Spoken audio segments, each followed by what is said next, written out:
रतन शर्मा, आपके जवाब से और दुष्यंत चौटाला के कल के दिन जवाब से मुझे ऐसा लगा कि आप लोग नीतीश कुमार के नक्शे कदम पे इस समय चल रहे हैं। जो बिहार में जो उनका रोल है, आप लोग चाह रहे हैं कि किस तरह से हरियाणा में इस समय दुष्यंत चौटाला वो काम कर दें और मुख्यमंत्री पद के दावेदार बन जाए, बीजेपी से कम सीटें लाने के बावजूद, जिस तरह से हमने देखा बिहार में। क्या सही है क्या ये? हम अच्छी सरकार चला के दिखाएंगे और अच्छे काम करके दिखाएंगे। विधानसभा में बहुमत सिद्ध हो गया हमारा, तो हमें जरूरत ही नहीं इनकी। और जनता में हम पूर्ण बहुमत के लिए जा रहे हैं, हम क्यों कम सीटों के लिए नहीं जा रहे।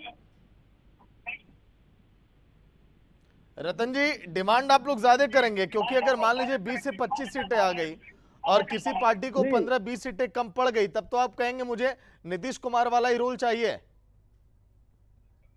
नहीं, नीतीश कुमार को भी तो बीजेपी बनाती है, अपनी जरूरत पे बनाती है। तो ऐसा नहीं कि नीतीश कुमार जबरदस्ती करते, बीजेपी खुद बुलाती है कि आज भी आप मुख्यमंत्री बनिए। और हरियाणा में दुष्यंत चौटाला जी को बुलाएंगे। अगर हमारी सीटें 45 नहीं आई तो बीजेपी बुलाएगी कि मुख्यमंत्री बनिए और मुख्यमंत्री बन के विकास करेंगे।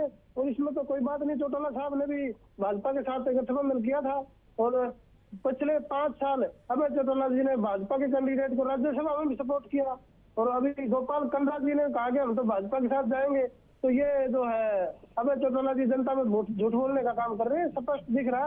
5 साल भाजपा के कैंडिडेट को राज्यसभा में सपोर्ट नहीं किया गया। राज्यसभा में तो शर्मा जी बनाए थे, विनोद शर्मा के लड़के जो बनाए थे।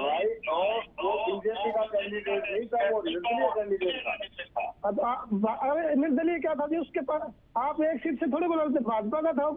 40-45 तो भाजपा ही दे रही थी उनको। भाजपा का कैंडिडेट है। किसी का समर्थन कोई कर रहा है, हमें उससे क्या मतलब? वो निर्दलीय कैंडिडेट है, हमसे तो पहले से वो चलता नहीं रहा, बनेगा नहीं। और आपके सहयोगी ने गोपाल कांडा जी ने क्लियर कह दिया हम तो भाजपा के साथ जाएंगे। बिल्कुल क्लियर कह दिया और जनता के बीच में कहा है। हाँ, हमने उसको नकार किया और हमने अपना समर्थन वापस लिया, लेकिन गोपाल कांडा ने अपने शब्द वापस लिए तो हमारा गठबंधन बना रहा।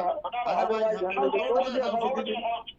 अब ये आप लोग भी कैंडिडेट की बात को नकार रहे हैं। कांग्रेस पार्टी के रोज एक कैंडिडेट उल्टा सुल्टा बोलता है, वो उनसे किनारा कर लेते हैं। जो यही लोगों के ऊपर दाव लड़ रहे हैं और उन्हीं से किनारा कर रहे हैं। रोजाना कांग्रेस पार्टी का एक सदस्य कुछ उल्टा सुल्टा बोलता है और उनसे किनारा करके हमारा नहीं है, हमारा नहीं है। 90 के 90 कर जाएंगे। इनेलो ने ध्यान से किनारा नहीं किया, इनेलो ने आदमी से किनारा करने की बात की।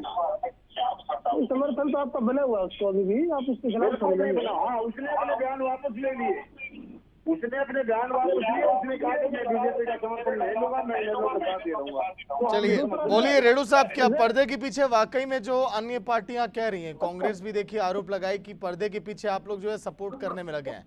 हो सकता है कि जब बीजेपी के साथ कुछ और यहाँ पर आप लोग का पुलाव पकड़ा हो। हाँ, देखिए हमारा कोई पुलाव नहीं है, हमारी तो बिल्कुल मूंग की खिचड़ी है। जिसको टेस्ट लेना है लो, नहीं लेना है ना लो। अब हम सरकार बनाएंगे या विपक्ष में बैठने का काम करेंगे, न हम किसी को समर्थन देने का काम करेंगे। कोई आकर के हमारे को समर्थन देगा, हमारे को हमारी सरकार बनाने का काम करेगा, हम उसका समर्थन अपनी शर्तों के ऊपर लेंगे। आपने INLD को नहीं तो जिस हम खीर से जोड़ा सर, उसमें भी कई सारे व्यंजन सर मिले रहते हैं, जिस तरह से पुलाव में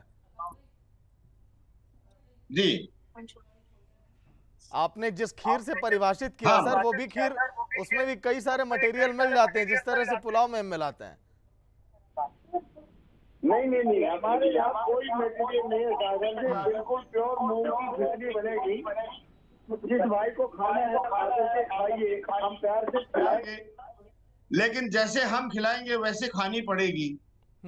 अपनी मर्जी से बंदर बाट नहीं चलेगी। हम मुख्यमंत्री बनेंगे या विपक्ष की आवाज बनेंगे, वेरी क्लियरली हमारा ओपिनियन है। हाँ, रतन सिंह कुछ पूछ रहे थे आप।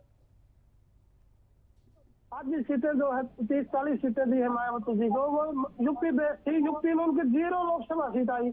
उनका तो किनारा खिसक चुका और उन राजनीति में सक्रिय भी नहीं है।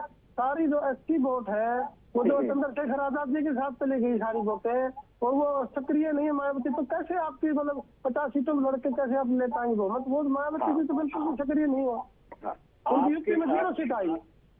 आपके साथ भी लोकदल की काफी वोटें चली गई थी, आपको 10 सीटें जितवाने का काम किया, उन्हीं वोटों ने जितवाने का काम किया। लेकिन आज पूरे हरियाणा प्रदेश में आपकी एक सीट पर भी जमानत नहीं बचेगी। रतन सिंह, आप तो कह रहे हो कि हम सरकार बनाएंगे, पूरे 90 के 90 में एक सीट पर भी आपकी जमानत नहीं बचने जा रही।